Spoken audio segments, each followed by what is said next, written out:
Нередко мы судим людей поверхностно. Но мы не можем знать, что движет человеком, совершившим то или иное действие или поступок.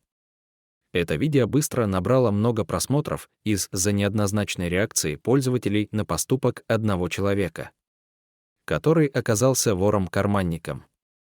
Запись видеонаблюдения зафиксировала момент, когда этот воришка обокрал одного мужчину, спящего на одной из станций метро. Однако, досмотрев видео до конца, все оказалось совсем не так, как сотрудники метро предполагали ранее. На кадрах сотрудники французской полиции наблюдали такую картину. Молодой парень в капюшоне не спеша приближается к спящему человеку на лавочке. Убедившись, что мужчина крепко спит, он подсаживается к нему и начинает шарить по карманам брюк. Скорее всего, пострадавший находился в нетрезвом состоянии. Через несколько секунд карманник уходит, а спящий человек, странным образом, встает со скамейки и уже через секунду падает на рельсы.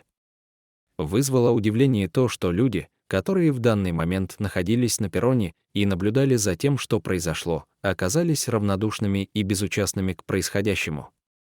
Тем временем на станцию быстро приближается поезд и тормозит буквально в нескольких сантиметрах от упавшего на рельсы человека. Говорят, что машинист даже не заметил его, так как не вышел из кабины поезда. Но что произошло дальше, никто не ожидал.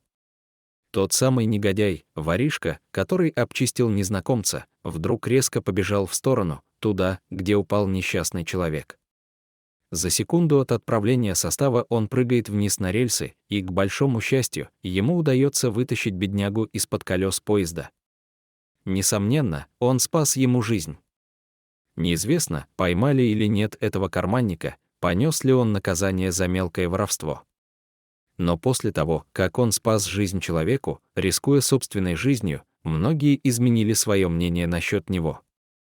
Ведь те люди, добропорядочные граждане, бывшие в то время на перроне, ни один из них не кинулся на помощь, а этот нечестный человек оказался добрым и отзывчивым, способным на благородный поступок.